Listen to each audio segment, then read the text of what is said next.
కావ్యకి abortion చేయించాలని చెప్పేసి రాజు తీసుకున్న డెసిషన్ గురించి అయితే ఇందిరాదేవి, అపర్ణాదేవి, సుభాష్, ప్రకాష్ అయితే దిగులుగా కూర్చొని ఆలోచిస్తూ ఉండగానే పక్కనే స్వప్న నిలబడి బాధపడుతూ ఉంటుందన్నమాట.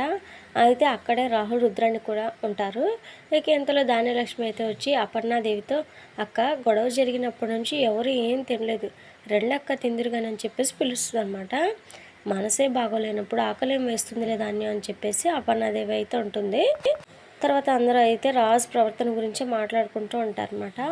ఇక అపర్ణాదేవి అయితే కావ్య తన బిడ్డకు జన్మనివ్వబోతుందని చెప్పేసి రాజుకి తెలియగానే చాలా సంతోషించాడు, చాలా సంబరపడ్డాడు. కావ్యని పనులేం చేయొద్దని, తిరగొద్దని ఎంత తప్పించాడు. అలాంటి మనిషి ఇలాంటి నిర్ణయం తీసుకుంటాడని మనం ఊహిస్తామా అని చెప్పేసి అంటుందన్నమాట. ఇంతలో స్వప్న అయితే, పాపం కావ్య, దానికి బిడ్డ రూపంలో సంతోషాలు వచ్చాయనుకున్నాను, కానీ కష్టాలు మొదలవుతాయని అనుకోలేదు.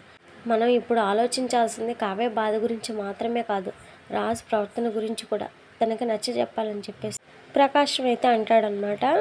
ఇక వెంటనే సుభాష్ అయితే, వాడు వినేలా లేటురా, ఇందాకే వాడి మాటలు విన్నాం కదా, చాలా మొండిగా ఉన్నాడని చెప్పేసి చెప్తాడనమాట. ఇక వెంటనే రాహుల్ అయితే, అలా అని రాజున తన నిర్ణయానికి వదిలేస్తామా మావయ్య అని చెప్పేసి అంటాడు.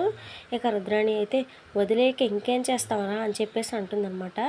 ఇక రాహుల్ అయితే, చేయగలం మమ్మీ, చీమలు తలుచుకుంటే పాముని చంపేసాయని చిన్నప్పుడు చదువుకున్నాం, మర్చిపోయావా, మనం అందరం కలిసి మాట్లాడితే రాజు ఖచ్చితంగా మారతాడని చెప్పేసి రాహుల్ అయితే అంటాడనమాట. ఏంటా మార్చేది, వాడు మారడని వాడిని కన్న తండ్రి చెప్తున్నాడు, ఇంకా నువ్వు మారుస్తావా అని చెప్పేసి రుద్రాణి అయితే అంటదనమాట. మారుస్తాను మమ్మీ, అవసరమైతే రాజు కాళ్ళ పట్టుకునైనా ఎందుకు ఇలాంటి నిర్ణయం తీసుకున్నాను నిలదీస్తానని చెప్పేసి రాహుల్ అయితే అంటాడనమాట. కావ్య కడుపులో ఆ బిడ్డ పూర్తిగా ప్రాణం కూడా పోసుకోలేదు, అప్పుడే ప్రాణం తీసేయడం ఏంటి? ఈ విషయం గురించి బయట మీడియా వాళ్ళకి తెలిసిందంటే మన ఇంటి పరువు ఏమవుతుందో ఆలోచించారా? నేను తప్పు చేసినప్పుడు నన్ను నిలదీసి ఎలా మార్చారో అలానే రాజుని కూడా మనం మారుద్దాం అని చెప్పేసి రాహుల్ అయితే అంటాడనమాట. ఇక మిగిలిన వాళ్ళంతా రాహుల్ కరెక్ట్గానే మాట్లాడాడు అని చెప్పేసి అనుకుంటూ ఉంటారు. మీ వల్ల కాకపోతే చెప్పండి, రాజుని ఎలా అయినా నేను ఒప్పిస్తానని చెప్పేసి అంటాడనమాట. ఇక స్వప్న అయితే రాహుల్ మాటలు నిజంగానే నమ్మేస్తుంది అనమాట. థ్యాంక్స్ రాహుల్, మా చెల్లి విషయంలో మీ అమ్మ ఆలోచించకపోయినా ఏదో ఒకటి చేయాలని నువ్వు ఆరాటపడుతున్నావు అని చెప్పేసి ఎమోషనల్ అయిపోతుంది అనమాట. ఇక రాహుల్ అయితే, ఇది కేవలం మీ అక్క చెల్లెల బాధే కాదు స్వప్న, ఇది దుగ్గిరాల వారి సమస్య, దీనికి అప్రతిష్ట వచ్చిందంటే మనం అంతా కూడా ఉన్నా లేనట్లే అని చెప్పేసి మాట్లాడి అక్కడి నుంచి అయితే వెళ్ళిపోతాడనమాట. ఇక తర్వాత సీన్లో కావ్య అయితే గదిలో ఏడుస్తూ ఉండగానే రాజు అయితే గదిలోకి వస్తాడు. మళ్ళీ అయితే కారణం ఏంటండి అని చెప్పేసి అడుగుతూ ఉంటుంది అనమాట, అబార్షన్ ఎందుకు చేస్తున్నాడని. కానీ రాజు మాత్రం అస్సలు చెప్పడు. నా దగ్గర మాట తీసుకున్నది దీని గురించేనా, మీరు చేయాలనుకున్న తప్పు ఇదేనా అని చెప్పేసి కావ్య అడగగానే అవును అని చెప్పేసి రాజు అయితే చెప్తాడనమాట. ఇక తర్వాత రోజు ఉదయాన్నే రాజుతో సహా అందరూ అయితే హాల్లో ఉంటారు. ఇక రాహుల్ అయితే రాజుని అయితే నిలదీస్తూ ఉంటాడనమాట. రాహుల్ అయితే కావ్య తరపున మాట్లాడుతూ ఉండగానే ఇక కావ్య కూడా రాహుల్కి తగ్గట్టుగా రాజుని నిలదీస్తూ ఉంటుంది.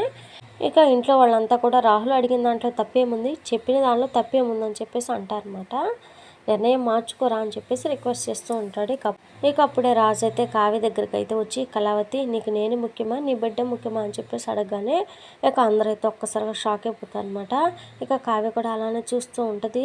ఇక రాజు అయితే, కళావతి నిన్నే అడిగేది, నీకు నేను ముఖ్యమా నీ బిడ్డ ముఖ్యమా అని చెప్పేసి అడుగుతూ ఉండగానే ఇక కళావతి అయితే, నాకు మీకన్నా నా బిడ్డే ముఖ్యం అని చెప్పేసి అంటదనమాట. అంతటితో ఇవాళ ఎపిసోడ్ ఎండ్ అయిపోతుంది అనమాట. ఇక అప్కమింగ్ ఎపిసోడ్లో అయితే రక్తాలు అయితే పని మనిషి ఆవిడ ఉంటుంది కదా, జ్యూస్ చేస్తూ ఉండగానే ఇక రాజు అయితే దగ్గరికి వెళ్ళి, మీ కావ్య అమ్మగారికి జ్యూస్ నేను ఇస్తాలే అని చెప్పేసి ఇక రక్తాలను అయితే పంపిస్తాడనమాట. వెంటనే తనైతే జ్యూస్ చేసి ఇంకా అందులో అయితే అబార్షన్ టాబ్లెట్స్ అయితే కలిపేసి జ్యూస్ తీసుకెళ్ళి కావ్యకి అయితే ఇస్తాడనమాట. ఇక ఏంటండి మీరు తెచ్చారని చెప్పేసి అనగానే, ఏంటి నేను ఇస్తే తాగకూడదు అని చెప్పేసి ఇక అనగానే కావ్య అయితే ఆ జ్యూస్ అయితే తాగేస్తాను అనమాట. ఇక కావ్య ఆ జ్యూస్ పూర్తి చేసే సమయానికి కళ్యాణ్ అయితే పరిగెత్తుకుంటూ వచ్చి కావ్య జ్యూస్ తాగేయడం చూసి ఒక్కసారిగా షాక్ అయిపోతాడు. అసలు కళ్యాణ్ ఎందుకు పరిగెత్తుకుంటూ వచ్చాడు ఏంటి అనేది నెక్స్ట్ ఎపిసోడ్లో చూద్దాం ఫ్రెండ్స్. మరి మన వీడియోస్ని మిస్ అవ్వకుండా తెలుసుకోవాలనుకుంటే వీడియోని లైక్ చేసి ఛానల్ని సపోర్ట్ చేయండి ఫ్రెండ్స్. Thank you friends.